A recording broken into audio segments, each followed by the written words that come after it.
আমার ছেলেটা আমার কাছে আমানত, আমার মেয়েটা আমার কাছে আমানত। বলে হুজুর ছেলে আমার কাছে আমানত কেমনে, আমার মেয়ে আমার কাছে আমানত কেমনে? বলে ছেলেটা আমার কাছে আমানত হলো ছেলেটাকে সুশিক্ষায় শিক্ষিত করা, মেয়েটা আমার কাছে আমানত হলো মেয়েটাকে সুশিক্ষায় শিক্ষিত করা। বলে কেন?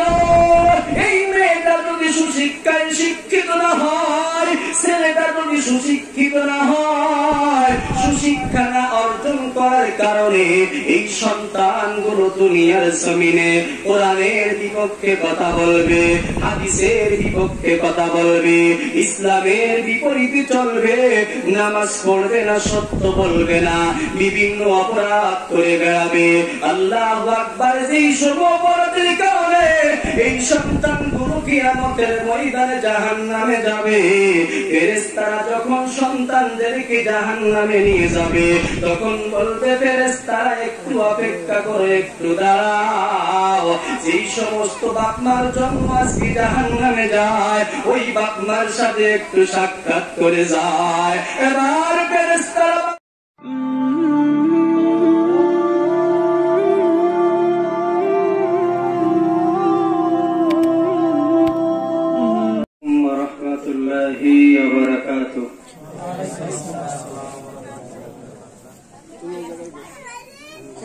إن الحمد لله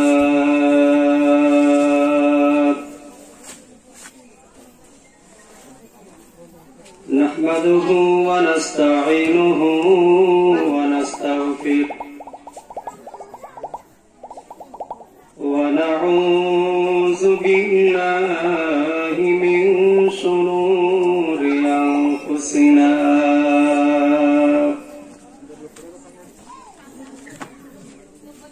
من يهده الله فلا مضل له ومن يضلله فلا هادي له الذي يرسل إلى الناس كافة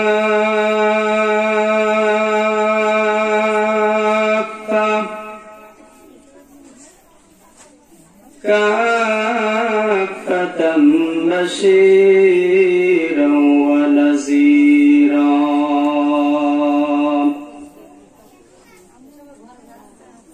وداعيا إلى الله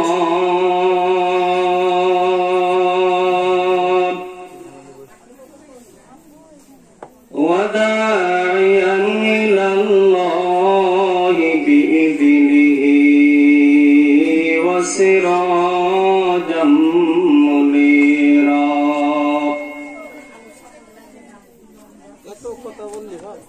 أما بعد فأعوذ بالله من الشيطان الرجيم بسم الله الرحمن الرحيم ظهر الفساد في البر والبحر بما كسبت أيدي الناس وقال صاحب القرآن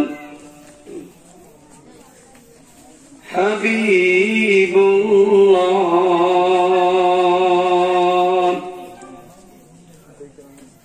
ونبي الله وسيد الأنبياء إمام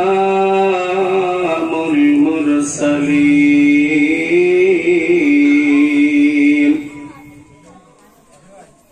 صلى الله عليه وسلم إذا اتخذ القيد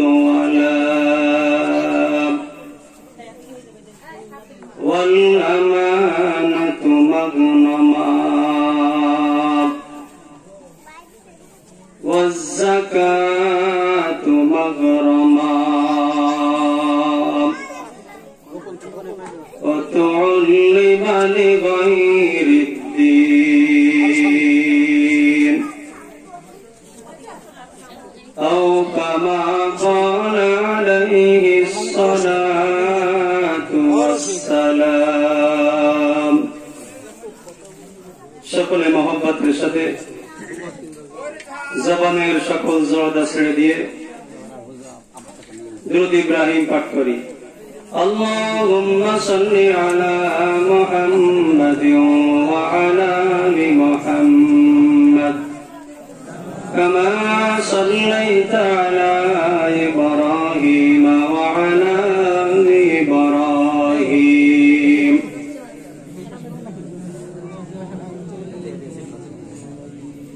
اللهم بارك على محمد وعلى آل محمد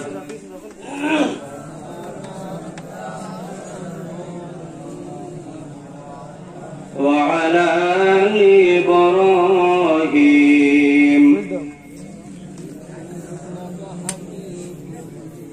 بلغ العلا بكماله كشف الدجى بجماله حسنت جميع خصاله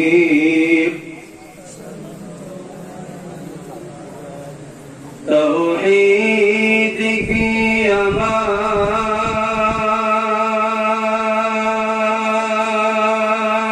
امانت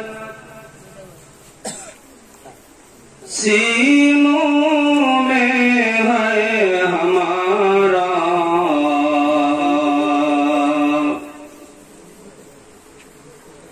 आशा नहीं मिटाना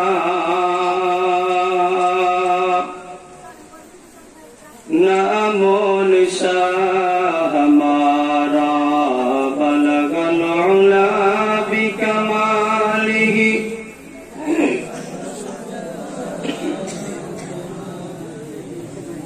सुनत जमीउ खिसालिही ला इलाहा इल्लल्लाह ला इलाहा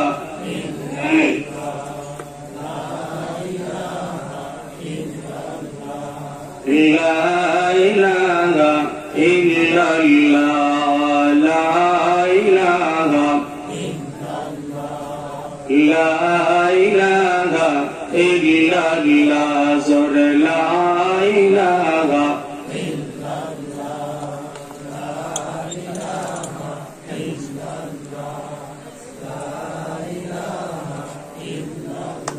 जार दिले आसे अल्लाहर भय बोलेन जार दिले आसे अल्लाहर भय अल्लाह अल्लाह सब समय जार दिले आसे अल्लाहर भय अल्लाह अल्लाह सब समय आहार निद्रा ভালো লাগে না आहार निद्रा ভালো লাগে না ভালো লাগে শুধু ইল্লাল্লাহ লা ইলাহা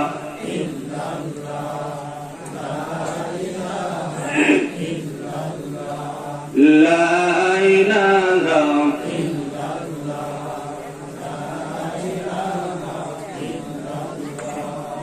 লা ইলাহা ইল্লাল্লাহ নৌকা চলে না মাঝি ছাড়া বিমান চলে না পাইলট ছাড়া তেমনি করে এই দুনিয়া চলে না আল্লাহ ছাড়া লা ইলাহা ইল্লাল্লাহ লা ইলাহা ইল্লাল্লাহ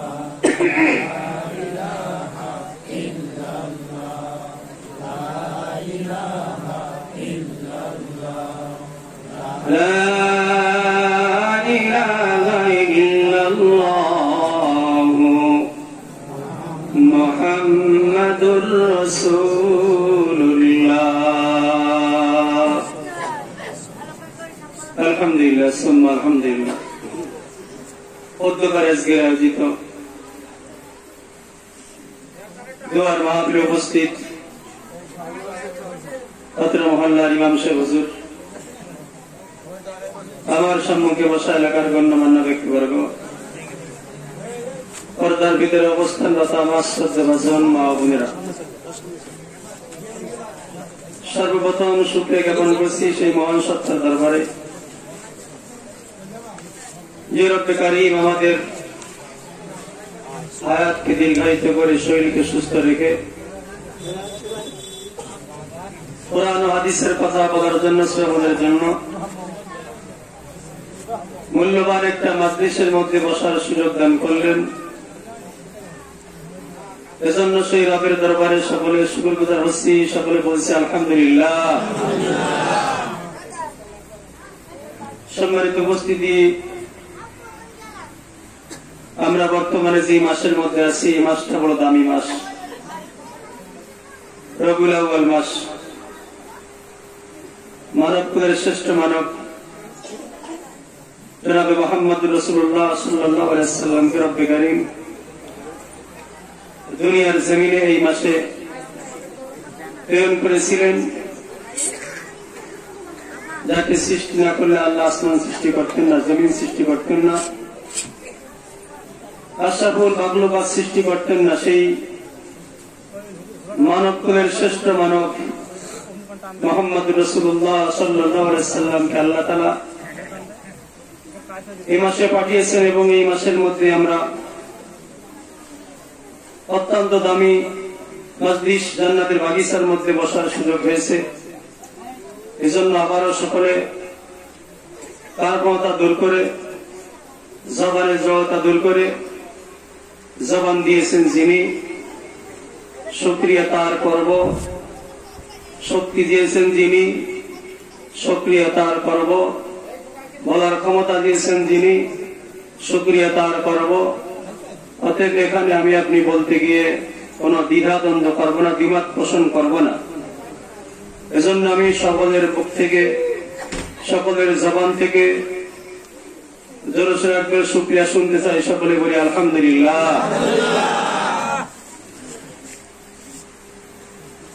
আলহামদুলিল্লাহ আওয়াজের দ্বারা, বলার দ্বারা শুধু আওয়াজটাই আমাদের বড় হবে, আমাদের কান পর্যন্ত আলহামদুলিল্লাহ আওয়াজ আসবে এটাই না। কেউ যদি আলহামদুলিল্লাহ শব্দের জবান দিয়ে বলে, আসমান জমিনের মাঝখানে যে ফাঁকা জায়গাগুলি আছে, শূন্য স্থান আছে, আলহামদুলিল্লাহ বলার সাথে সাথে তার আমল নামায় এই শূন্য স্থান পরিমাণ নেকি তার আমল নামায় দেওয়া হয়। সুবহানাল্লাহ। এজন্য মাঝে মাঝে সুবহানাল্লাহ, আলহামদুলিল্লাহ, আল্লাহু আকবার এগুলো বলতে আমরা কার্পণতা করবো না, করবনি। আল্লাহর সাথে কারো দুশমন আসেনি, ইসলামের সাথে কারো দুশমন আসেনি, কালিমার সাথে কারো দুশমন আসেনি। অতএব দুশমন যখন নাই, অতএব আমরা আসতে বলবো না, আমাদের আওয়াজ বড় করতে হবে। বলে কেন? আজকে মুসলমানদের আওয়াজ ছোট হয়ে গেছে দেখেই তো বিভিন্ন দেশ থেকে বিভিন্ন সময় আল্লাহ নবী সাল্লাল্লাহু আলাইহি ওয়াসাল্লামের ব্যঙ্গচিত্র করে, আল্লাহ নবীকে আহ্বান করার সুযোগ পায়, আল্লাহ নবী সাল্লাল্লাহু আলাইহি ওয়াসাল্লামকে বিভিন্ন কটূক্তি করে।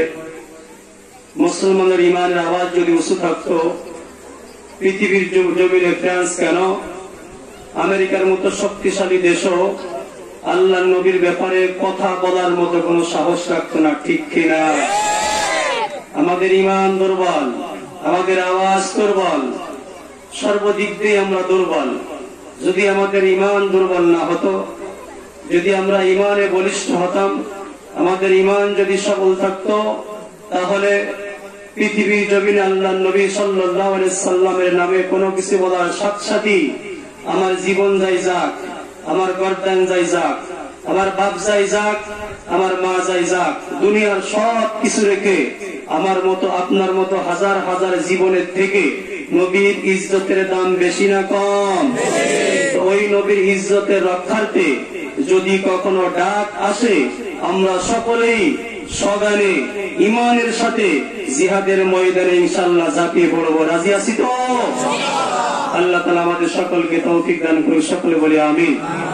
সম্মানিত উপস্থিতি, দোয়ার মাহফিরাত অধিক হবে না, অল্প কিছু সময় আমল করব। তবে আমি যে আয়াত তেলাওয়াত করেছি এবং হাদিস তেলাওয়াত করেছি, এটার ব্যাখ্যা বিশ্লেষণ সারা রাত বললেও শেষ করা সম্ভব না। রব্বে কারীম 21 নম্বর পারায় সূরাতুর রুমের 41 নম্বর আয়াতে কারিমা মধ্যে যে ঘোষণা করেছেন, যাহারাল ফাসাদু ফিল বাররি ওয়াল বাহরি বিমা কাসাবাত আইদিন নাস। খুব সংক্ষিপ্ত ভাবে ভূমিকা ছাড়াই আলোচনার মধ্যে ঢুকলাম। আল্লাহ তাআলা বলতেছেন, যাহারাল ফাসাদু ফিল বাররি ওয়াল বাহরি বিমা কাসাবাত আইদিন নাস। জলে এবং স্থল ভাগে আমরা যে সমস্ত বালা মুসিবত দেখতেছি, যে সমস্ত আযাব গজব দেখতেছি, যে সমস্ত মহামারী দেখতেছি, আল্লাহ তাআলা ঘোষণা করতেছেন বিমা কাসাবাত আইদিন নাস, এগুলো তোমাদের হাতের কামাই, এগুলো মানুষের হাতের কামাই। কাদের হাতের কামাই ভাই? আমাদের। কাদের? আমাদের। তাহলে জলে স্থলে যে সমস্ত আযাব গজব দেখতেছি, আল্লাহর ভাষ্য অনুপাতে, আল্লাহর ঘোষণা অনুপাতে এগুলো আমাদের জন্য হইতেছে। কাদের জন্য হইতেছে? আমাদের জন্য হইতেছে। তাহলে বোঝা যায় দেশের মধ্যে, রাষ্ট্রের মধ্যে, সমাজের মধ্যে এমন কিছু কার্যক্রম সংগঠিত হবে যে অপরাধের কারণে, যেই অপকর্মগুলো করার কারণে সমাজের মধ্যে, দেশের মধ্যে অশান্তি আসবে, আযাব গজব আসবে, মহামারী আসবে। রব্বে কারীমের ঘোষণা অনুপাতে বোঝা যায় মানুষ ওই অপরাধ করার সাথে সাথে অপরাধের শাস্তিও দুনিয়ার জমিনেই পাবে। আমি আপনাদের সম্মুখে কি কি অপরাধ সমাজের মধ্যে যখন সংগঠিত হবে, কি কি অপরাধ দেশের মধ্যে যখন সংগঠিত হবে, কি কি বদ আমল যখন সমাজের মধ্যে চলবে, আযাব গজব আমাদের উপর অবতীর্ণ হবে, সে বিষয় নিয়ে কিছু আলোচনা করব। কারণ সমাজ তো বর্তমানে দূষিত, দেশ বর্তমানে দূষিত, আমরা সকলেই বর্তমানে দূষিত। কারণ গুনাহ করতে করতে আমাদের অবস্থা এমন হয়ে গেছে, গুনাহ আমাদের ভালো লাগে, ভালো কাজ আর ভালো লাগে না। আমাদের রোগ বুঝে যদি চিকিৎসা না করা হয়, এই অপরাধগুলো থেকে আমি আপনি যদি রব্বে কারীমের দরবারে ক্ষমা না চাই, যদি অপরাধের উপর আমরা থেকেই যাই, তাহলে আমাদের সমাজের মধ্যে, দেশের মধ্যে এরকম মহামারীর মতো গজব আসতেই থাকবে।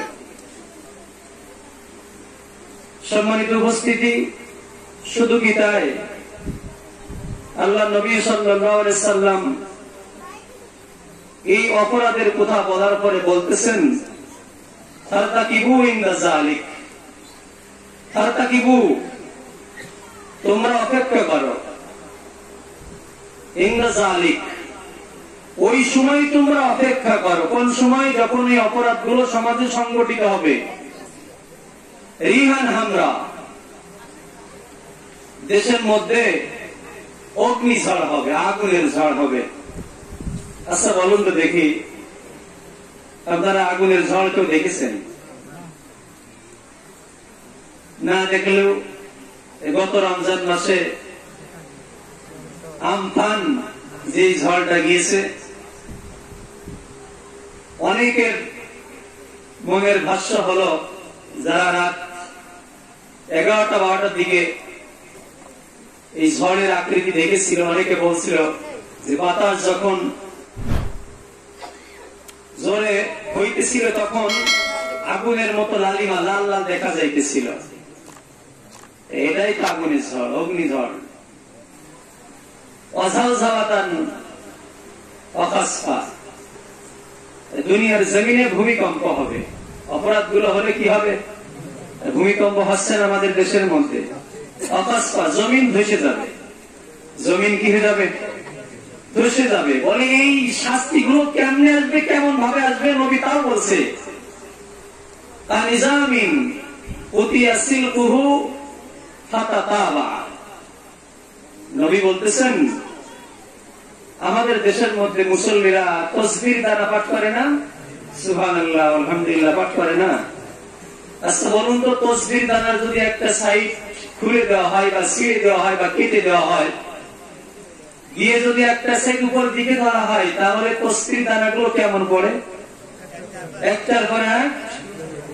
তো নবী এই তাসবিহ দানার সাথে তুলনা দিয়েছেন, দৃষ্টান্ত দিয়েছেন। তাসবিহ দানা যেমন একটা সাইড ছিঁড়ে দিলে একের পর এক পড়তে থাকে, ঠিক এমন একটা জামানা আসবে মানুষ অপরাধ করতে করতে এমন পর্যায়ে চলে যাবে যে আসমান থেকে গজব একের পর এক আসতে থাকবে।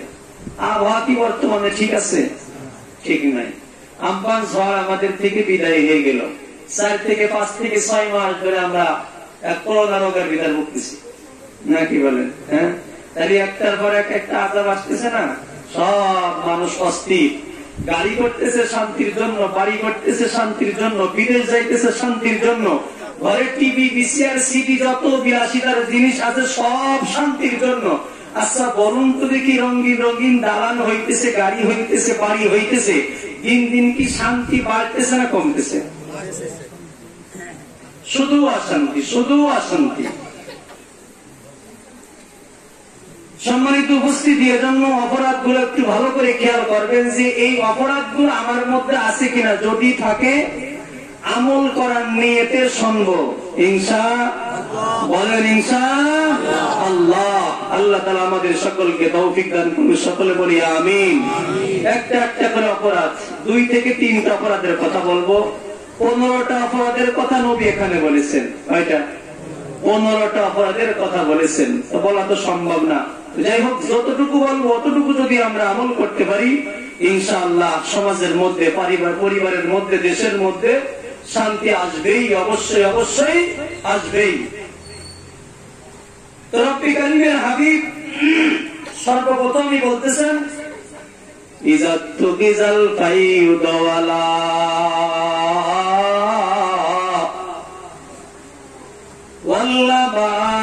ওয়াল্লাবানাতু মাগনামা।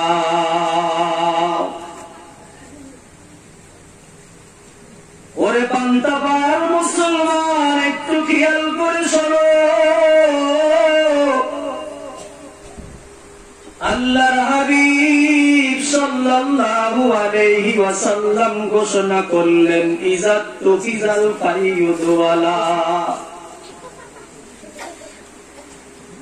আল্লাহর নবী কয়, দেশের মধ্যে, সমাজের মধ্যে যখন রাষ্ট্রীয় সম্পদ গুলোকে নিজের সম্পদ মনে করা হবে,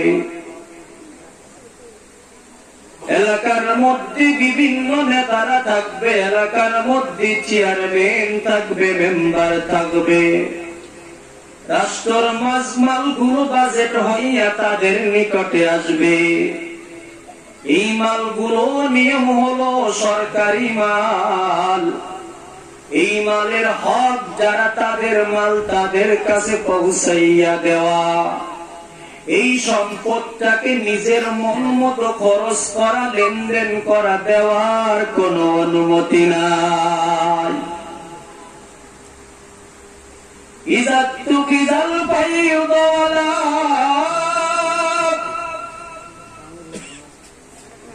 সমাজের মধ্যে মানুষ যখন সরকারি মালগুলোকে নিজের মালের মতো ব্যবহার করবে, সমাজের মধ্যে, দেশের মধ্যে, ইউনিয়নের মধ্যে যেই মানুষটা ওই সরকারি মাল পাওয়ার উপযুক্ত, ওই মানুষটা সরকারি মাল পাবে না, অথচ যে পাওয়ার উপযুক্ত না সে একবার নাই, দুইবার নাই, তিনবার পাবে, ঠিক কিনা? আপনাদের কাছে আমি বিচার ছেড়ে দিলাম, সমাধান কিন্তু আপনারা দেবেন। এই অবস্থা বর্তমান সমাজে, বর্তমানে দেশের মধ্যে চলছে কি চলছে না? আজকে বলুন চলছে কি চলছে না? যদি চলে আল্লাহর গজব আসবে। খলিফাতুল মুসলিমিন হযরত ওমর রাষ্ট্রীয় মালগুলোকে কেমন সংরক্ষণ করেছেন, কেমন হেফাজত করেছেন, একটা দৃষ্টান্ত আমি আপনাদের সম্মুখে দিতে চাই। খলিফাতুল মুসলিমিন অফিসের মধ্যে সরকারি মাল থেকে মোমবাতি ধরাইয়া রাষ্ট্রের কার্যক্রম করতেছিলেন। এমন মুহূর্তে ওনার স্ত্রী বাহিরে থেকে সে সালাম প্রদান করল, আসসালামু আলাইকুম ওয়া রাহমাতুল্লাহ। খলিফাতুল মুসলিমিন সালামের উত্তর প্রদান করিয়া নিজের কার্যক্রম শেষ করিয়া মোমবাতিটা নিভিয়ে দিল। বলে মোমবাতি কেন নিভিয়ে দিল? আল্লাহর রাসূলের সাহাবী খলিফাতুল মুসলিমিন কি নিজের স্ত্রীর আওয়াজটা বুঝতে পারে না? এমন স্বামী কি দুনিয়ার জমিনে আছে যে নিজের স্ত্রীর আওয়াজ বুঝতে পারে না? আসলে হ্যাঁ, অবশ্যই অবশ্যই স্ত্রীর আওয়াজ বুঝতে পেরেছে। এবার স্ত্রী জিজ্ঞাসা করে খলিফাতুল মুসলিমিন, আমি আপনার স্ত্রী, আপনি কি বুঝতে পারেন না আওয়াজে আমি আপনার নিকট আসছি? বলে হ্যাঁ বুঝতে পারছি। তাহলে আপনি কেন মোমবাতি নিভাইয়া দিলেন? খলিফাতুল মুসলিমিন বলে, ও স্ত্রী, এই মোমবাতি হলো রাষ্ট্রীয় সম্পদ। এই অফিসের মধ্যে আমি রাষ্ট্রীয় কার্যক্রম করতেছিলাম, রাষ্ট্রের সম্পদ দিয়ে রাষ্ট্রের কার্যক্রম করতেছিলাম। তুমি যখন বাইরের থেকে আমাকে সালাম প্রদান করলে, তুমি তো আমার পারিবারিক বিষয়ে আলোচনা করবা, তোমার প্রয়োজনটা তোমার পারিবারিক, আর এই পারিবারিক কার্যক্রম আমি রাষ্ট্রের সম্পদ খরচ করে করতে পারি না, এজন্য আমি মোমবাতিটা নিভিয়ে দিছি। সুবহানাল্লাহ। রাষ্ট্রের সম্পদ কেমন হেফাজত করতে হবে বোঝেন তো? আমরা কি এখন এই অবস্থার মধ্যে আছি না নাই? হ্যাঁ, কি বোঝেন আপনারা? আর বেশি বলা যাবে না, সমস্যা আর বেশি বুঝেন। এই আযাব আসতেছে কেন, গজব আসতেছে কেন, বুঝে নেন নিজেরা। দ্বিতীয় নম্বর, নবী ঘোষণা দেয় সমাজের মধ্যে আযাব গজব মহামারী দেশের মধ্যে দেখা যাবে। দ্বিতীয় নম্বর হলো আল আমানাতু বাগনামা। মানুষ যখন আমানতকে গনিমতের মাল মনে করবে, গনিমতের সম্পদ মনে করবে। গনিমত বলা হয় যুদ্ধের ময়দানে যাওয়ার পর, বিজয় লাভের পরে যেই সমস্ত সম্পদ গুলো পাওয়া যায় ওটাকে গনিমতের মাল বলা হয়। এই গনিমতের মাল আনার পরে যিনারা যুদ্ধ করতে গিয়েছিলেন ওনাদের মাঝখানে বন্টন হয়। যারা যুদ্ধ করতে গিয়েছিলেন, যাদের বন্টনে যতটুকু মাল হয় ওই মালটার মালিক সে, ওখানে সে হস্তক্ষেপ, সে অধিকার আছে খরচ করার। বলে গনিমতের মাল যেমন ইচ্ছা মতো খরচ করতে পারবে, দেশের মধ্যে সমাজের মধ্যে মানুষগুলো আমানতের মালকে ঠিক গনিমতের মনে করবে। ওরে বাংলার মুসলমান, আমানত কি, আমানত কি? একজন আল্লাহর বান্দা আমার কাছে 10 টাকার 100 টাকা আমানত রাখলো, 10 টাকার নোট 10টা। বলল ভাই আপনার নিকট রেখে দিন, নিরাপদে রাখবেন, আমি যেমন দিয়েছি তোমার কাছ থেকে কিন্তু এমন চাই। পরবর্তীতে একজন এসে বলল ভাই তোমার কাছে 10 টাকার নোট 10টা, আমার 100 টাকার নোটটা ভাঙ্গায়া দাও। বলে আমানত যার কাছে রাখা হয়েছে, যেই ব্যক্তি রেখেছে ওই ব্যক্তি যদি ভাঙ্গানোর অনুমতি দেয়, তা না হলে এই 10 টাকায় 100 টাকা ভাঙ্গাই দিয়া পর্যন্ত ওই আমানত যার কাছে রাখা হয়েছে তার অনুমতি নাই। 100 টাকার নোট ভাঙ্গাই দেবে, তার সমস্যা কিছু? বলে ভাঙ্গানো যাবে না। যেই নোটে দিয়েছে, যেই ব্যাগে দিয়েছে, যেমনে দিয়েছে, যেমন কালারের টাকা দিয়েছে, যেমন গাডার দিয়ে পেশায় দিয়েছে, ওই ব্যক্তির কাছে ওইভাবে সুরক্ষিত রেখে আবার পৌঁছাইয়া দেওয়া, এটা হলো আমানত রক্ষা করা। ওরে বান্দা পাড়ার মুসলমান, ভালো করে বুঝবেন, দৃষ্টান্ত দিলে যেমন বর্তমান সমাজের মধ্যে মসজিদগুলো,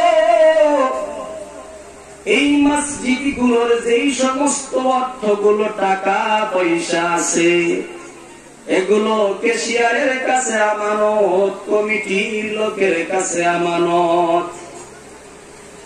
মসজিদের কমিটি মসজিদের উন্নয়নমূলক কাজে ছাড়া অন্য কোন কাজে মসজিদের অর্থ ব্যয় করতে পারবে না।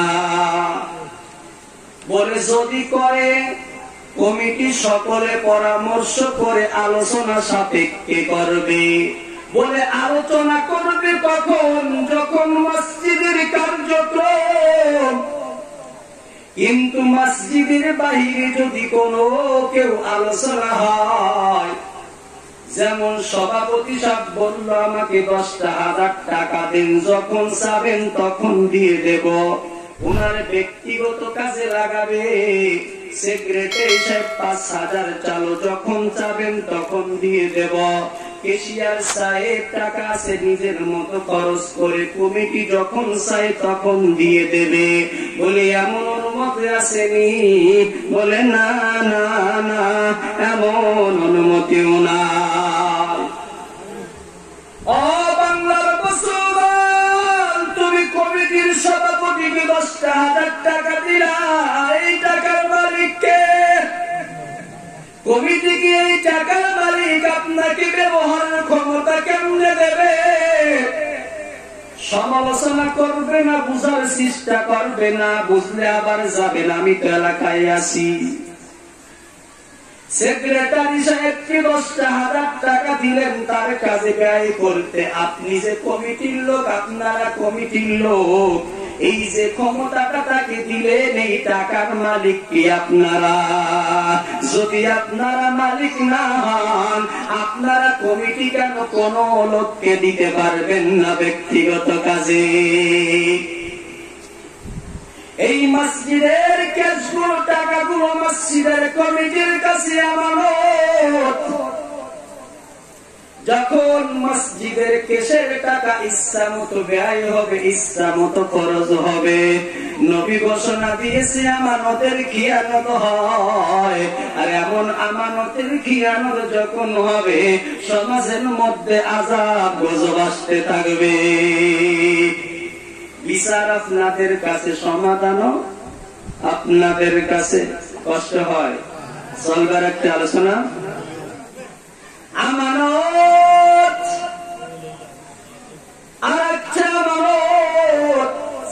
চাক্ষুষ একটা আমানত আমি আপনাদের কাছে বলি, আজকে যে লোকটার বাড়িতে মাহফিল, বল্টু মিয়া দুনিয়ার জমিন থেকে বিদায় হয়ে গেছে। এই পরিবারের লোক যারা আছেন তারা একটু ভালো করে খেয়াল করবেন। বল্টুর কি ছেলে মেয়ে আছে? একটা মেয়ে আছে। কত বয়স? 3 বা 4 মাস, 2 মাস, যাই হোক অল্প বয়স। আমি আপনাদের কাছে প্রশ্ন করি, এই বল্টুর যে মেয়েটা আছে এই মেয়েটা এতিম কিনা? বলেন বলেন, সবাই বলেন। যদি এতিম হয়, প্রত্যেকটা লোকের দায়িত্ব হলে এতিমকে মানুষ করা। বলে কেন? আল্লাহর নবী সাল্লাল্লাহু আলাইহি ওয়াসাল্লাম কয়, যদি কোন পরিবারের মানুষ, যদি কোন সমাজের মানুষ, যদি কোন দেশের মানুষ এতিমকে আঘাত করে, এতিমকে ধাক্কা দেয়, বলে এই আঘাতটা নবীর শরীরে গিয়ে লাগে না। নাউযুবিল্লাহ। বলে কেন? নবী ছোট্ট বয়সে মাতা-পিতা হারিয়েছেন। দুনিয়ার জমিনে যেই মানুষগুলো ছোট্ট বয়সে মাতা-পিতা হারাবে তারা এতিম। এই এতিম সন্তান যাদের অধীনস্থ থাকবে তাদের কর্তব্য হলো দেখাশোনা করা, তাকে ঘাড় ধাক্কা না দেওয়া। আবার নবী সুসংবাদ দিয়ে গেছেন, যদি কোন মানুষ ভালোবাসিয়া সুন্দর ব্যবহার করিয়া এতিমের মাথার মধ্যে তার হাতটা বুলাইয়া দেয়, এতিমের মাথার মধ্যে যতগুলো চুল আছে ওই পরিমাণ সব ওই ব্যক্তির আমলনামায় দেওয়া হয়। সুবহানাল্লাহ, লা ইলাহা ইল্লাল্লাহ।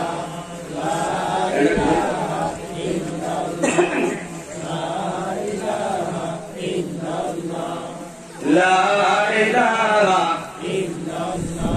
और बिसाई की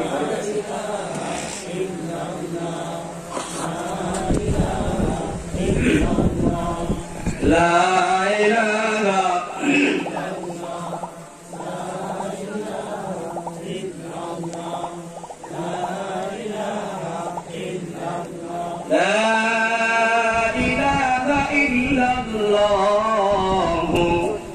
মুহাম্মাদুর রাসূলুল্লাহ।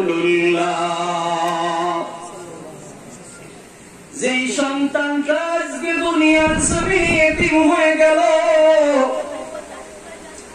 এতিম সন্তানের দুনিয়ার জমিনে যদি বাবার কোন সম্পদে রেখে যাওয়া থাকে, আমভাবে বলতেছি, বল্টুর আছে কিনা আমি জানি না, যদি এতিম সন্তানের কোন মাল দুনিয়ার জমিনে থেকে থাকে, এই ব্যাপারে হাদিস বলেন কেন ডাইরেক্ট আল্লাহ বলতেছেন, লা তাকুলু আমওয়ালাকুম ইলা আমওয়ালিকুম, তোমাদের কোন মালের সাথে এতিমের কোন মাল মিশাইয়া খাবা না। আরে এটা তো স্বাভাবিক কথা, এতিমের মালের সাথে মাল মিলাইয়া খাওয়া যাবে না। আমার আল্লাহও সতর্ক করে দিয়েছেন, লা তাকরাবু মালাল ইয়াতীম, লা তাকরাবু, ধারে কাছেও যায় না, নিকটেও যায় না, কাছেও যায় না, মালাল ইয়াতীম, এতিমের যদি দুনিয়ার জমিনে কোন সম্পদ থাকে, ওটা লুটে ফুটে খাওয়া তো দূরের কথা, ওর থেকে তুমি সবসময় 100 গজ দূরে থাকবা। যেমন টাটা গাড়িতে লাগা থাকে না, 100 গজ দূরত্ব বজায় রাখুন। এতিমের মাল ধরা তো দূরের কথা, খাওয়া তো দূরের কথা, নেওয়া তো দূরের কথা। লা তাকরাবু, তুমি যাও না, ডাইরেক্ট আল্লাহর অর্ডার, তুমি যাও না, কাছেও যাও না, মালাল ইয়াতীম, এতিমের মালের ধারে কাছেও যাও না। এই ঘোষণাটা করলেন কে? জবানটা খুলে বলেন কে? আল্লাহ যদি ঘোষণা করে থাকেন, এই এতিমের মাল যাদের অধীনস্থ এতিম সন্তান আছে, এই মালগুলো তাদের কাছে আমানত। এই আমানতের যদি খিয়ানত হয়, সমাজে শান্তি আসবে না অশান্তি আসবে, ঠিক কিনা? ওরে বাংলার মুসলমান, আমানত একটু বুঝে যান। এই যে মসজিদের ইমাম সাহেব কোন দুনিয়ার জমিনে মসজিদের ইমাম, প্রত্যেকটা ইমাম মুসলমান, ইমামের কাছে এলাকাবাসী মুসলমান আমানত। মসজিদের ইমামের কাছে এলাকাবাসী কোন আমানত। মসজিদের ইমাম সাহেব মসজিদের মিনার থেকে হক কথাগুলো বলবে, সঠিক কথাগুলো বলবে, সঠিক সিদ্ধান্ত নেবে, হক কথা বলবে, সুদের লেনদেন ঘুষের লেনদেন সব কথা বলবে। আমরা বর্তমান সমাজে দেখতে পাই, ইমাম যদি হকের আওয়াজ দেয়, পরবর্তী দিন ইমামের গাট্টি গোল। বলে কেন? ইমাম সাহেব সুদের বিরুদ্ধে বলেছে, সভাপতি সুদের লেনদেন করে। ইমাম সাহেব বেপরদার বিরুদ্ধে বলেছে, সেক্রেটারি সাহেবের মেয়ে কলেজে পড়ে। আল্লাহু আকবার। ইমাম সাহেব দুর্নীতির বিরুদ্ধে বলেছে, কেশিয়ার সাহেব দুর্নীতি করে। আপনাদের কথা বলি না, বলো, আপনার কথা রাগ করেন না। একটু আগে আসেন, পিছনে কষ্ট আছেন। লা ইলাহা, আসেন আসেন, আগে আসেন। লা ইলাহা, লা ইলাহা,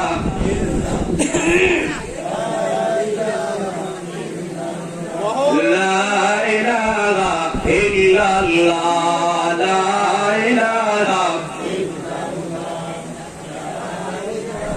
নামাজ রোজা ছাইড়ো না,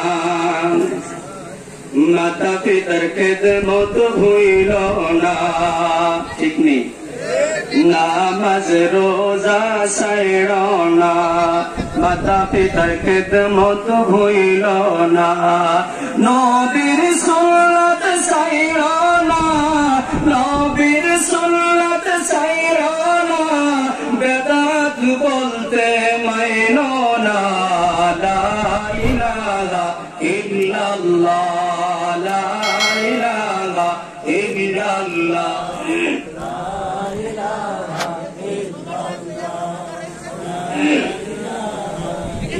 লা ইলাহা ইল্লাল্লাহ, লা ইলাহা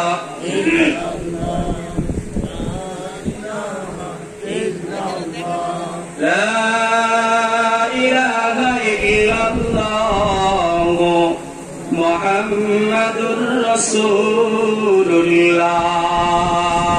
ওরে পান্তাপাড়ার মুসলমান, ঠান্ডা মাথায় বসবেন।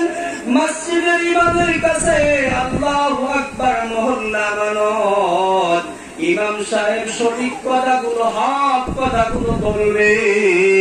এখন ইমাম যদি সঠিক কথা বলতে যায়, ইমামের চাকরি নট হয়ে যায়। আবার যদি ইমাম সঠিক কথা না বলে, আল্লাহর কাছে ধরা খেয়ে যাবে। এবার বলেন ইমাম কি করবে? বলেন বলেন ইমাম কি করবে? ইমাম হয়েছে, হ্যাঁ? সঠিক কথা বললে ইমাম ধরা খেয়ে যাবে, চাকরি নষ্ট হয়ে যাবে। আবার সঠিক কথা যদি না বলে, কিয়ামতের ময়দানে আল্লাহর কাছে ধরা খেয়ে যাবে। ওরে বান্দা বাড়ার মুসলমান, ইমাম সত্যই বলবে, সত্যই বলবে। ভিতরে কিন থাকবে রিজিকের মালিক হলেন আল্লাহ। এই মসজিদে আমার চাকরি যাবে, আর এক মসজিদে চাকরি ঠিক হবে, আর এক মসজিদে না হবে, আর এক মসজিদে হবে। দুনিয়ার জমিনে কোন মসজিদে হবে না। মসজিদ ছাড়া কি দুনিয়ার জমিনে রিজিকের ব্যবস্থা হবে না? আরে হক কথা বলবো, ইমামতি গেলে যাবে। সঠিক কথা বলবো, ইমামতি গেলে যাবে। আল্লাহু আকবার। বাংলার মুসলমান, আজকে যদি ইমাম সুদের কথা না কয়, ঘুষের কথা না কয়, বেপরকার কথা না কয়, টিভি সিটির কথা না কয়, মিথ্যার কথা না বলে, ইমাম সাহেব হজ করবে কি? এটা ছাড়া তো আর হজ নাই। তাহলে প্রতি সপ্তাহে কমিটি বলে দেবে, নোটিশ দিয়ে দেবে, হুজুর আপনি এই হজ করেন। এখন ইমাম যদি কমিটির মুসলমান অর্ডারে চলে, ইমাম যদি কমিটির হুকুমে চলে, ওই ইমামের পিছনে নামাজ জায়েজ হবে না। ইমামের হুকুমে চলবে সমাজ, ইমামের হুকুমে চলবে কমিটি। আর যদি অ্যাকশন উল্টো হয়, তাহলে ওই ইমামের পিছনে নামাজ হবে না, ঠিক কিনা? এবার ইমাম সাহেবকে শক্তি দেবেন, আপনি সত্য কথা বলেন, আপনি হক কথা বলেন, আপনি কোরআনের কথা বলেন, আপনি হাদিসের কথা বলেন। আর ইমাম সাহেব তো বলবে আল্লাহ বলার হুকুম দিয়েছে, রিজিকের ফয়সালা যখন আল্লাহ করবেন, টেনশন করার কোনো দরকার নাই, ঠিক কিনা? ও বাংলার মুসলমান, আমানত আমানত আমানত, কি আমানত আমাদের আপনাদের কাছে, আব্বার কাছে নিয়ে যাবে। সন্তানরা আপনাদেরকে বলবে দুনিয়ার জমিনে যদি সুশিক্ষা দান করতে, তাহলে আজকে আমরা জাহান্নামে যাইতাম না। দুনিয়ার জমিনে ভালো শিক্ষা, কোরআনের শিক্ষা, ইসলামের শিক্ষা দিলে আমরা জাহান্নামে যাইতাম না। তখনই মাতা পিতাকে সন্তান বলবে রব্বে কারীম কোরআনের মধ্যে ঘোষণা করেছেন, শুধু কি তিরস্কার করে চলে যাবে, শুধু কি ধমকি দিয়ে চলে যাবে, শুধু কি বলে চলে যাবে না রে মুসলমান না। এই সন্তান ওই মাতা এবং পিতাকে আল্লাহু আকবার পা দিয়ে পিষা শুরু করবে, পা দিয়ে পেশ দিয়ে আর বলবে তোরা দুনিয়ার জমিনে সুশিক্ষায় শিক্ষিত করস না, এজন্য আজকে আমরা জাহান্নামে যাই। আমরা যখন জাহান্নামে যাই, কিয়ামতের ময়দানে তোদের বিচারটা একটু করে যায়। এজন্য ছেলে আমার কাছে আমানত, মেয়ে আমার কাছে আমানত। আমার ছেলে নামাজ পড়ে কিনা এটা আমার দেখার দায়িত্ব, আমার মেয়ে নামাজ পড়ে কিনা এটা আমার দায়িত্ব, আমার স্ত্রী নামাজ পড়ে কিনা এটা আমার দায়িত্ব। বলে আমানত আমানত আমানত, শুধু কি পর্যন্ত আমানত শেষ না রে পান্তা পাড়ার মুসলমান না। আমার হাতটা আমার কাছে আমানত, আমার চোখটা আমার কাছে আমানত, আমার জবানটা আমার কাছে আমানত, আমার একেবারে পুরো বডিটা আমার কাছে আমানত।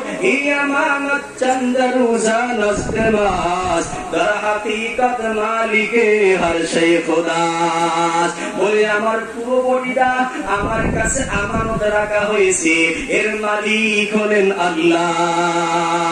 এবার আপনারা বলুন তো দেখি, মালিক যদি আল্লাহ হয়, আমার কাছে আমার অঙ্গ প্রত্যঙ্গ যদি আমানত থাকে, তাহলে আমি কি অঙ্গ প্রত্যঙ্গ ইচ্ছা মতো ব্যবহার করতে পারবো?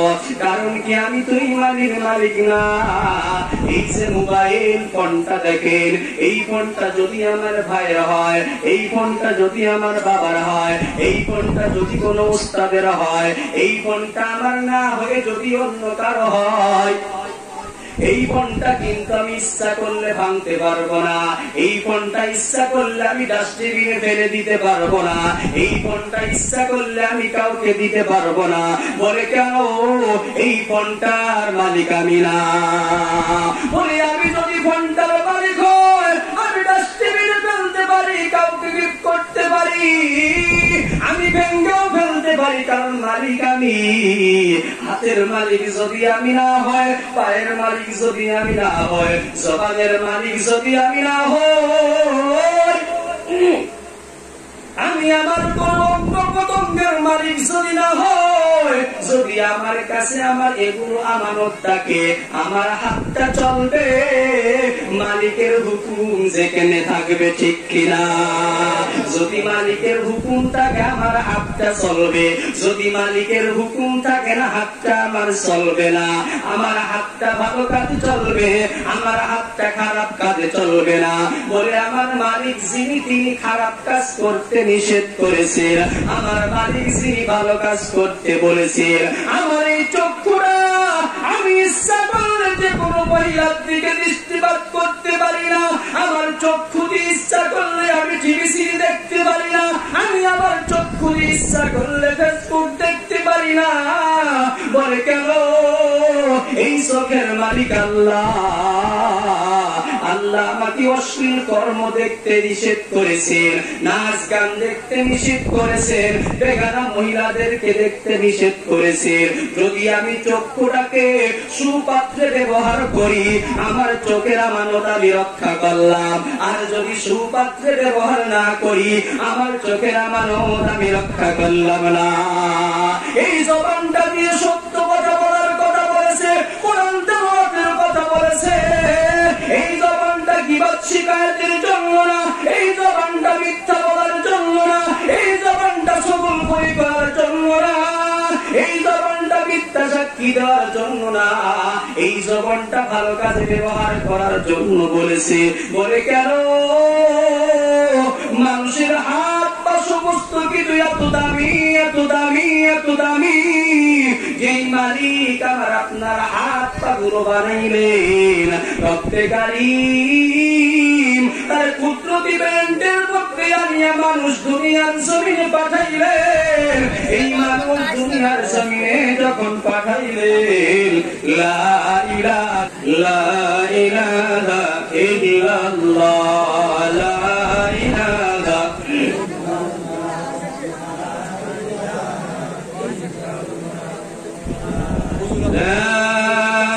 ইলাহা ইল্লাল্লাহ মুহাম্মাদুর রাসূলুল্লাহ।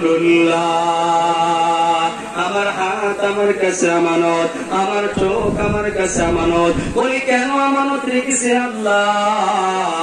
এই দামি জিনিসটা আমি যেন অপাত্রে ব্যবহার করিয়া আমার এই দামি পাত্রটাকে জাহান্নামমুখী না করে। বলি কেন? আল্লাহ চাল্লা আমার বান্দা জাহান্নামে যাক। বলে আবু জাহলের জন্য আল্লাহ এত মেহেরবান, এত দয়া, তার জন্য একটা জান্নাত বানায় রাখছে। আবু লাহাবের জন্য জান্নাত বানায় রাখছে, নমরুদের জন্য জান্নাত বানায় রাখছে, ফিরআউনের জন্য জান্নাত বানায় রাখছে। বলে সবার জন্য জান্নাত বানায় রাখছে। যদি আমার বান্দা তার বডিটাকে আমি আল্লাহর হুকুম মতে চালাতে পারে, ওই বান্দা অবশ্যই অবশ্যই আমি আল্লাহর জান্নাতে যাবে। সুবহানাল্লাহ। ওই বান্দা বল মুসলমান। বলে কেন? আল্লাহ সাল্লাহ বান্দা অপকর্ম করিয়া জাহান্নামে যাক। বান্দাকে বড় ভালোবাসে, বড় ভালোবাসে। বলে কেমন ভালোবাসে? হযরত নূহ আলাইহিস সালাতু ওয়াস সালাম যখন মুসলমান দাওয়াত দিতে দিতে ব্যর্থ হয়ে গেল, রব্বে কারীমের কাছে দরখাস্ত করলো, রব্বি লা তাযার আলাল আরদি মিনাল কাফিরিনা দাইয়ারা। রব্বে কারীম দুনিয়ার জমিনে কাফেরের কোন বংশ রেখেন না, দুনিয়ার জমিনে যারা মুশরিক তাদের বংশ রেখেন না। আমি দাওয়াত দিতে দিতে ব্যর্থ হয়ে গেলাম, নবীর দোয়া করতে দেরি কিন্তু কবুল হইতে দেরি না। দোয়া কবুল হয়ে গেল, কাফেররা ধ্বংস হয়ে গেল, সংক্ষেপে বলতেছে মুশরিকরা ধ্বংস হয়ে গেল।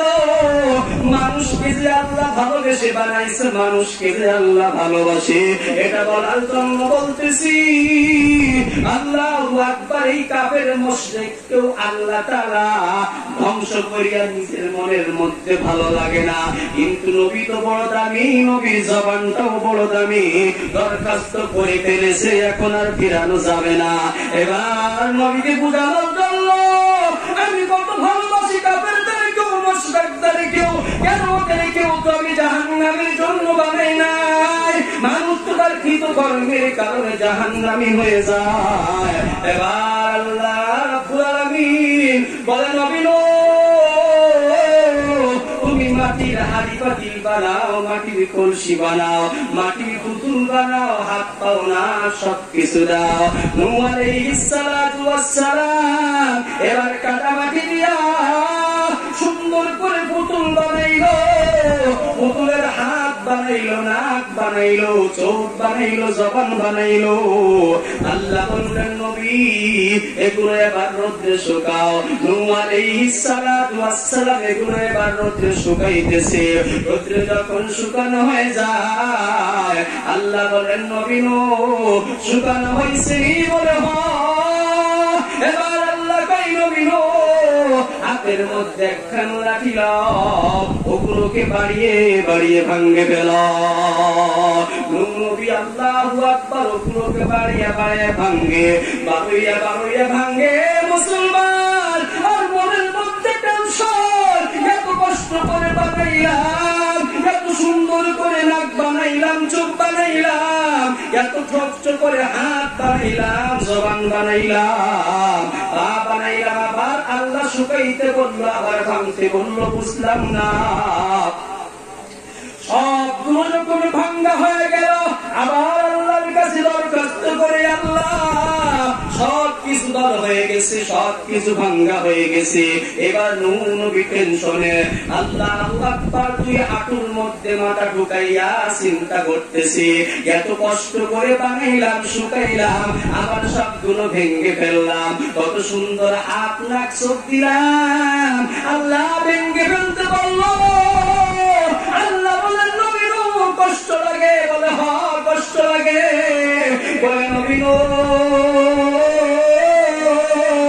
তুমি যে হাত বানাইছো ধরার শক্তি কি দিয়েছো? বলে না আল্লাহ দেইনি। বলে চোখ দিয়েছো দেখার শক্তি দিয়েছো? বলে না আল্লাহ দেইনি। জবান দিয়েছো কথা বলার শক্তি দিয়েছো? না আল্লাহ দেইনি। কান দিয়েছো শ্রবণের শক্তি দিয়েছো? না আল্লাহ দেইনি। পা দিয়েছো হাঁটার শক্তি দিয়েছো? না আল্লাহ দেইনি। আল্লাহ বলেন নবী চক্ষু দিলা দেখার শক্তি দিলা না, জবান দিলা বলার শক্তি দিলা না, কান দিলা শ্রবণের শক্তি দিলা না, হাত দিলা বলার শক্তি দিলা না, পা দিলা চলার শক্তি দিলা না। এই জিনিসগুলো আসবাবগুলো ভাঙ্গিয়া তোমার মনের মধ্যে বড় টেনশন, বড় চিন্তা। ও নবী তুমি তোমাকেও আমি আল্লাহ বানাইছি, কাফের মুশরিককেও আমি আল্লাহ বানাইছি। আমি আল্লাহ নাক দিয়েছি, গানের শক্তি দিয়েছি। আমি আল্লাহ জবান দিয়েছি, কথা বলার শক্তি দিয়েছি। আমি আল্লাহ চোখ দিয়েছি, দেখার শক্তি দিয়েছি।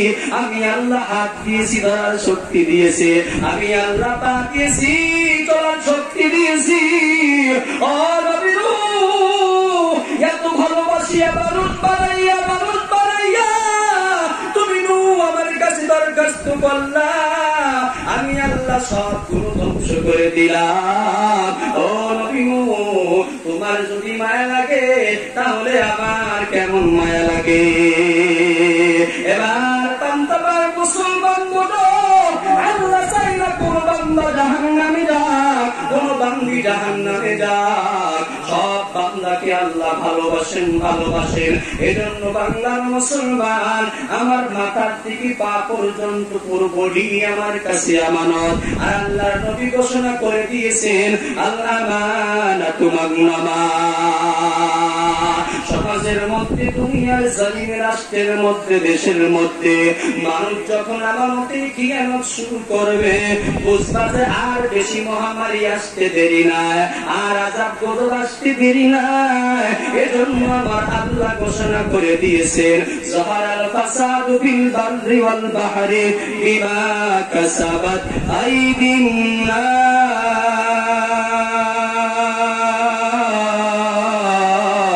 আল্লাহু আকবার।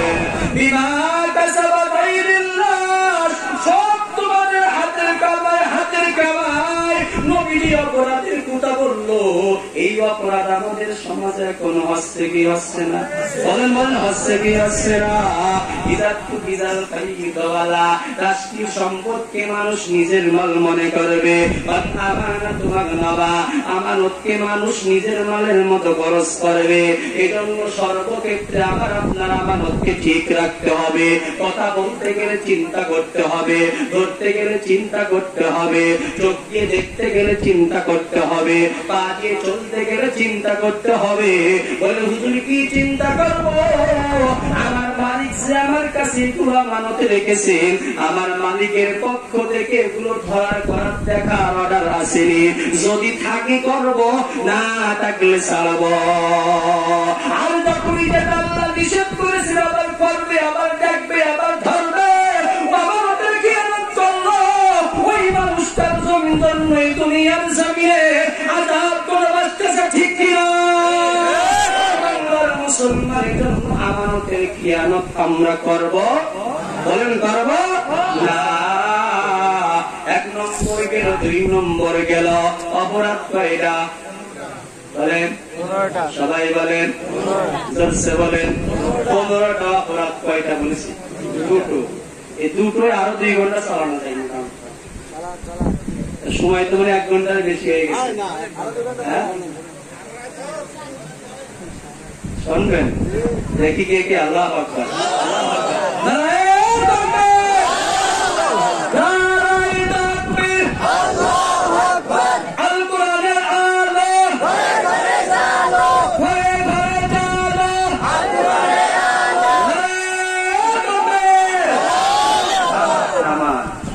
শুনতে তো মজা লাগে, মানতেই সমস্যা।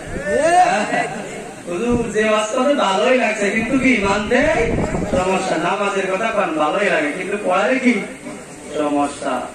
এক লোক চিন্তায় ব্যতিব্যস্ত, বলে ভাই এত চিন্তা করে নামাজ পড়তে দাও না। বলে কবরের চিন্তায় নামাজ আর কি করবো। আমাদের অবস্থা টেনশনের চিন্তায় ভালো কাজ আর কি করবো, খারাপ কাজ করি দিতে ভাইরা। সংক্ষেপে বলি, 3 নম্বর হলো যাকাতুল মাগরামা। নবী ঘোষণা দেয়, মানুষ যখন যাকাতকে জরিমানা মনে করবে, টাকা পয়সা দেবে, ঠিক মতো যাকাত হিসাব করবে না। ওরে বান্দা মুসলমান, আজকের খাতায় যাকাতটাকে মানুষ বুঝতেই চাই না, জানতেই চাই না। শুধু কি তাই, এই যাকাত দেওয়াটাকে যারা ধনী, যারা টাকাওয়ালা, তারা বলে যে আল্লাহ তাআলা আমাদের সম্পদ দিয়া আমাদের উপর একটা জরিমানা চাপাই দিয়েছে। বলে না রে মুসলমান, না, জরিমানা দেয় নাই, জরিমানা দেয় নাই। তোমাকে আল্লাহ পরীক্ষার জন্য সম্পদ দিয়েছে। যেই গরিব মানুষটা কি অপরাধ করেছিল, ওকে আল্লাহ সম্পদ দিল না। যেই ধনী মানুষটা সম্পদ দিল, বলে টাকা পয়সা দুনিয়ার জমিনে জোয়ার ভাটার মতো, এখন থাকবে তখন থাকবে না, তখন থাকবে এখন আবার থাকবে না। এটা হলো জোয়ার ভাটার মতো, নদীর পানিতে যখন জোয়ার আসে নদী ঘষে বেড়ে ভরে যায়, আবার যখন ভাটা আসে আবার সব শুকাইয়া যায়। সকালবেলার ধনী তুমি, গরিব সন্ধ্যাবেলা। ওরে বান্দা মুসলমান, এজন্য দুনিয়ার জমিনে যারা হিসাব ঠিক করিয়া যাকাত প্রদান না করবে, এদের জন্য সমাজের মধ্যে, দেশের মধ্যে গজব আসবে। 4 নম্বর হলো অতুল লিমানি গায়রিদ্দিন। দুনিয়ার জমিনে মানুষ জ্ঞান অর্জন করবে, দুনিয়ার জমিনে মানুষ শিক্ষা অর্জন করবে, দুনিয়ার জমিনে মানুষ যত লেখাপড়া করবে, সব কিছুর মূলে মুসলমান থাকবে দুনিয়া। ইসলামের শিক্ষা মানুষ করবে না, ধর্মের শিক্ষা মানুষ করবে না, আখিরাতের শিক্ষা মানুষ করবে না। মানুষের শিক্ষার মধ্যে উদ্দেশ্যই থাকবে আমি ইঞ্জিনিয়ার হব, সার্টিফিকেট পাবো, বড় আমি চাকরি করব। আমি ডাক্তার হব, সার্টিফিকেট পাবো, আমি বড় চাকরি করব। আমি মাস্টার হব, চাকরি পাবো, সার্টিফিকেট পাবো, আমি মাস্টার হয়ে যাব। দুনিয়ার জমিনে মানুষের হিসাব কিতাব হয়ে যায়। মানুষ জ্ঞান অর্জন করবে দিনের জন্য, দুনিয়ার জন্য। সমাজের মধ্যে মানুষ যখন ইসলামের জ্ঞান বাদে কোরআনের জ্ঞান বাদে, হাদিসের জ্ঞান বাদে অন্য শিক্ষায় যখন মানুষ শিক্ষিত হবে, বলে সমাজের মধ্যে তখন আযাব গজব আসবে। বলে শিক্ষার সাথে হুজুর আযাব গজবের কি সিস্টেম, কি বাধা, কি নিয়ম? আমি আপনাদেরকে বলি, মানুষ যখন ইসলামের শিক্ষা নেবে না, মানুষ যখন দ্বীনের শিক্ষা নেবে না, মানুষ যখন কোরআনের শিক্ষা নেবে না, তখন মানুষগুলো মুসলমান ন্যায় আর অন্যায় বুঝবে না, ঠিক কিনা? কোরআনের শিক্ষা যার মধ্যে নাই সে ন্যায় অন্যায় বুঝবে না। কোরআনের শিক্ষা যার মধ্যে নাই সে হালাল হারামের পরোয়া করবে না। কোরআনের শিক্ষা যার মধ্যে নাই কোনটা দুর্নীতি, কোনটা দুর্নীতি না, কোনটা সমস্যা, কোনটা সমস্যা না, কোনটা করতে হবে, কোনটা করতে হবে না, বলে একেবারে ওয়ান থেকে নিয়ে সব থেকে বড় ডিগ্রি হলো এফআরসিএস, ওই এফআরসিএস নেওয়া পর্যন্ত এর মধ্যে কোনটা হালাল, কোনটা হারাম, কোনটা করব, কোনটা করব না, একটা জায়গার মধ্যেও লেখা নাই। নামাজের ওয়াজিব কয়টা লেখা নাই, নামাজের ফরজ কয়টা লেখা নাই, নামাজের সুন্নাতে মুআক্কাদা কয়টা লেখা নাই, কতটুক সম্পদ হলে যাকাত দিতে হবে, কতটুক সম্পদ হলে কুরবানি দিতে হবে, কতটুক সম্পদ হলে আমার ফেতরা দিয়ে আসি, এই সমস্ত মাসলা মাসালাগুলো একেবারে অন থেকে নিয়ে ডিগ্রি মাস্টার যতই বলেন না কেন কোন জায়গার মধ্যে লেখা নাই। আর যখন মানুষ ওই শিক্ষায় শিক্ষিত হবে, হালাল হারামের পরোয়া করবে না, ন্যায় অন্যায়ের পরোয়া করবে না, মানুষ ওই শিক্ষায় শিক্ষিত হওয়ার কারণে ভালোকে ভালো মনে করবে না, মন্দকে মন্দ মনে করবে না। যেমন আল্লাহর নবী সাল্লাল্লাহু আলাইহি ওয়াসাল্লাম আসার পূর্বক্ষণ দিয়ে হযরত ঈসা আলাইহিস সালাতু ওয়াস সালাম থেকে নিয়ে নবী পর্যন্ত যে গ্যাপটা গিয়েছে 500 থেকে 600 বছর প্রায়, এই সময়ের মধ্যে কোনো শিক্ষক ছিল না, এই সময়ের মধ্যে কোনো বই পুস্তক ছিল না, এই সময়ের মধ্যে কোনো শিক্ষা ছিল না। আর এই শিক্ষা না থাকার কারণে সমাজের মধ্যে এত বিশৃঙ্খলা ছিল। শক্তিদার জোরদার মুল্লুকদার, শক্তিদার জোরদার মুল্লুকদার, যার শক্তি আছে সে যেটা রায় দেবে সেটাই রায় হবে, যার ক্ষমতা আছে সে যেটা বলবে সেটাই হবে। এমনকি সমাজের মধ্যে কন্যা সন্তান হলে জ্যান্ত মানুষ পুঁতে ফেলে দিত। স্বাভাবিক একটা বিষয় নিয়ে সমাজের মধ্যে ঝগড়াঝাটি চলতো। আল্লাহু আকবার। আজকেও দেখলাম, শুনলাম আল্লাহ নবীর জামানার পূর্বে একটা পাতিল নিয়ে দুই গোত্রের মাঝখানে 200 বছর ঝগড়া ছিল। কয়শো বছর? 200 বছর ঝগড়া ছিল। মোল্লা গোষ্ঠীর লোক মসজিদে গিয়েছে, এখন বিশেষ গোষ্ঠীর লোক যাবে না। শিকদারের লোক মসজিদে গিয়েছে, এখন পাটইরা যাবে না। গাজীর লোকজন মসজিদে গিয়েছে, এখন সরকাররা যাবে না। ওই বাংলার মুসলমান এই মোল্লা ভাই রাস্তাতে গিয়েছে, এই জন্য বিশ্বাসটা যাবে না। ও কাবার আল খেলতে গেল কেন? আমি ওর মাথা ফাটাই দেব। ওই আয়াতে জিহাদের যুগ কিন্তু বর্তমানে ফিরাই চলে আসছে। স্বাভাবিক বিষয় নিয়ে একজনের ছাগল একজনের ক্ষেত খেয়ে ফেলেছে, এই নিয়ে দুই গ্রামে মারামারি হচ্ছে কি হচ্ছে না? স্বাভাবিক, আমার ছেলে একজনের ছেলেকে একটু চড় মেরেছে, এই নিয়ে দুই পক্ষ সংঘর্ষ হচ্ছে কি হচ্ছে না? বলে এইগুলো হচ্ছে কেন?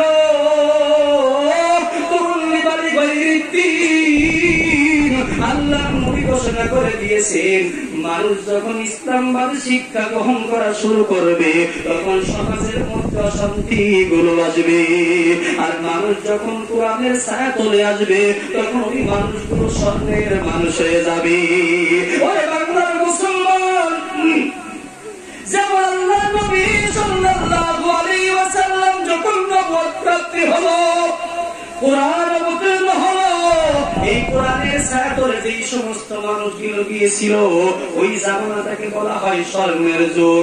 আর নবী আসার আগে বলা হতো আইয়ামে জাহেলিয়াত। যখনই কোরআনের শিক্ষা ঢুকলো, কোরআনের জ্ঞান ঢুকলো, তখনই ওই জামানার নাম হয়ে গেল স্বর্ণের যুগ। বলে কেন? কোরআনের ছায়াতলে আসার কারণে বেশিদিন পর্যন্ত ক্ষমতাশীল পর্যন্ত, প্রধানমন্ত্রী পর্যন্ত তার ব্যবহার এত সুন্দর ছিল, এত সুন্দর ছিল, এত ভালো ছিল, যেটা বলার কোনো অবকাশ নাই, যেটা বলার কোনো সুযোগ নাই। একটা দৃষ্টান্ত বলে আমি আলোচনা সমাপ্তি টানব। আল্লাহু আকবার। মুসলমান খলিফাতুল মুসলিমিন আল্লাহু আকবার সিদ্দিক আকবরের সাথে অত্যন্ত ঘনিষ্ঠ সম্পর্ক, ভালো সম্পর্ক। আমার প্রতিযোগিতাও ছিল। বলে কিসের প্রতিযোগিতা? ভালো কাজের প্রতিযোগিতা, আমলের প্রতিযোগিতা, দানের প্রতিযোগিতা। আমাদের সমাজের মধ্যে প্রতিযোগিতা হলো অমুক 2 তলা বিল্ডিং দিয়েছে, আমি 3 তলা দেব। আমার সমাজের প্রতিযোগিতা হলো অমুক টাইলস দেয় না, আমি টাইলস দেব। অমুক বাথরুমে ছাদ দেয় না, আমি ছাদ দেব। আমাদের প্রতিযোগিতা হলো দুনিয়ার জমিনের সম্পদ নিয়ে, টাকা নিয়ে, পয়সা নিয়ে, গাড়ি নিয়ে। আর ওই জামানার মধ্যে টাকা পয়সা গাড়ি নিয়ে প্রতিযোগিতা ছিল না, নেক আমলের মধ্যে প্রতিযোগিতা ছিল। সিদ্দিক আকবর একেবারে নির্জন এলাকার মধ্যে আল্লাহু আকবার মাঝে মাঝে বিরাই দেয়, প্রতিদিন 2 বার 3 বার যায়, কিন্তু মুসলমান সাথী কাউকে নেই না। হঠাৎ করে খলিফাতুল মুসলিমিন ওমর জিজ্ঞাসা করল, ও খলিফা সিদ্দিক, আপনি কি জন্য নির্জনে একা একা যান? আমাকে কথাগুলো বলতে হবে, কার্যক্রমগুলো বলতে হবে, কি জন্য আপনি যান? খলিফাতুল মুসলমান সিদ্দিক আকবর বলে, খলিফা সিদ্দিক আকবর বলে, এটা তোমাকে এখন বলা যাবে না। তুমি যখন খিলাফতের দায়িত্ব বাবা, তার মানে বোঝা যায় সিদ্দিক আকবরের পরেই খলিফা হবে হযরত ওমর, ঠিক কিনা? তুমি যখন খিলাফত বাবা, তখন তোমার ওই সংসদ ভবনে না গিয়া, তখন তুমি তোমার বিচারে না গিয়া, সর্বপ্রথম তুমি ওই নির্জনে যাবা। এটা আমি তোমাকে আদেশ দিয়ে গেলাম, এটা আমি তোমাকে হুকুম দিয়ে গেলাম। ও মুসলমান, সিদ্দিক আকবর দুনিয়ার জমিন থেকে বিদায় হয়ে গেল, সিদ্দিক আকবর দুনিয়ার জমিন থেকে চলে গেল। আল্লাহু আকবার। মুসলমান এবার মুসলমান জনসম্মুখে আলোচনার মাধ্যমে খলিফা হইলেন হযরত ওমর। হযরত ওমর খলিফা হওয়ার পর সংসদ ভবনের দিকে যাইতেছে, হঠাৎ করে বেল্টের মধ্যে বাড়ি মারল। সিদ্দিক আকবর তাকে নির্জনে যাওয়ার কথা বলেছিল। এবার সিদ্দিক আকবর নির্জনে গিয়া দেখে ছোট্ট একটা কুটি ঘর, ছোট্ট একটা কুড়ে ঘর। ওই কুড়ে ঘরের মধ্যে একজন শীর্ণ লোক, একজন বৃদ্ধা মহিলা, এত বৃদ্ধ হয়ে গেছে, এত বয়স্ক হয়ে গিয়েছে, নিজের হাত পা পর্যন্ত নাড়াইতে পারে না, নিজের পা পর্যন্ত নাড়াইতে পারে না, শুধু ঠোঁট দিয়ে কোন রকম কথাবার্তা বলতে পারে। আল্লাহু আকবার ঢুকার পরে দেখলা, ও মুসলমান, ওই শীর্ণ ব্যক্তিকে দেখিয়া খলিফাতুল মুসলিমের চোখের মধ্যে পানি চলে আসছে। খলিফাতুল মুসলিমিন বলল, বুড়িমা, এখন আমার কার্যক্রম কি? খলিফাতুল মুসলিমিনকে বিদ্যা বলে, আমার কাছে যে খলিফা সিদ্দিক আসতো, ওই সিদ্দিকে আকবর কোথায়? আল্লাহু আকবার। সিদ্দিক আকবর কোথায়?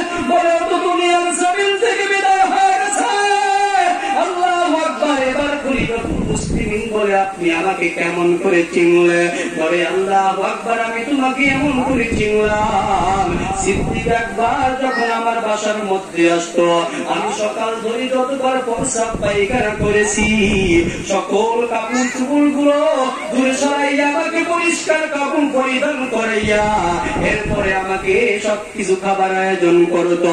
এবার খলিফাতুল মুসলিমিন তাই করলেন, কাপড় চুপড় গুলো সরাইলেন। কাপড় চুপড় গুলো সরানোর পর সুন্দর কাপড়, পরিষ্কার কাপড় পরিধান করাইলেন।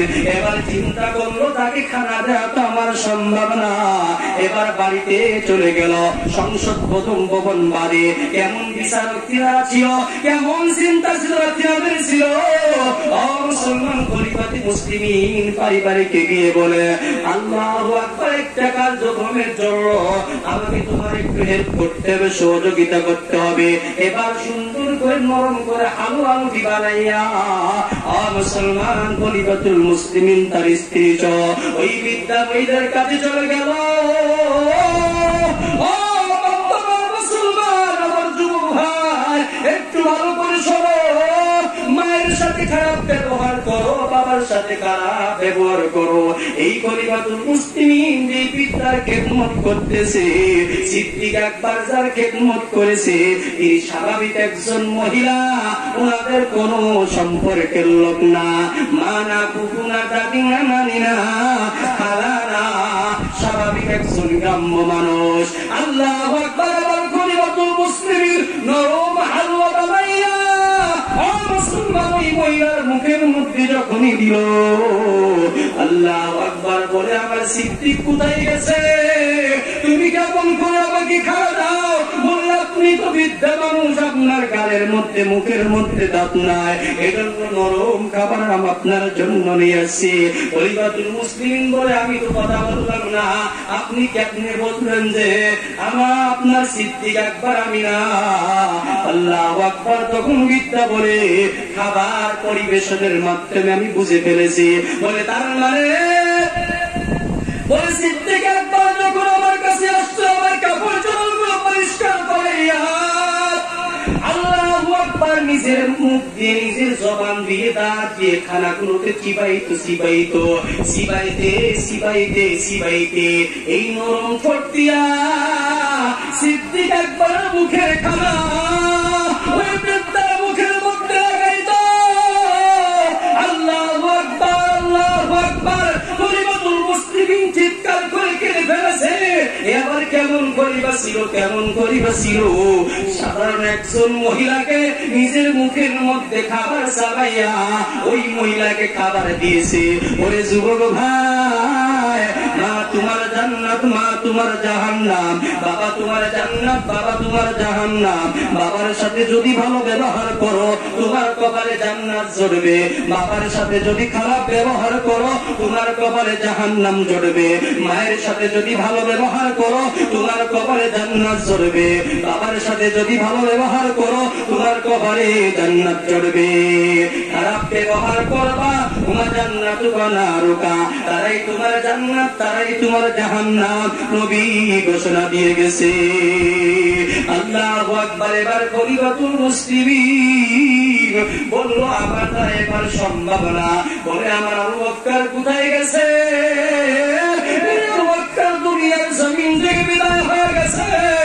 ওই মহিলা একটা চিৎকার মারিয়া দুনিয়ার জমিন থেকে বিদায় হয়ে গেল।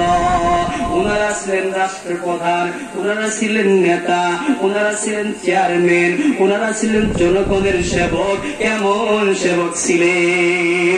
ও তুলি মারি বৈরিদ্দিন বলে আবু বকর এমন আকলাক হয়েছে কেন? সিদ্দিক আকবর এমন সুন্দর আকলাক হয়েছে কেন? খলিফাতুল মুসলিমিন এমন আকলাক হয়েছে কেন? আলী সুন্দর আকলাক হয়েছে কেন? বলে তারা সকলে কোরআনের ছায়া তলে গিয়েছিল। ঠিক কিনা?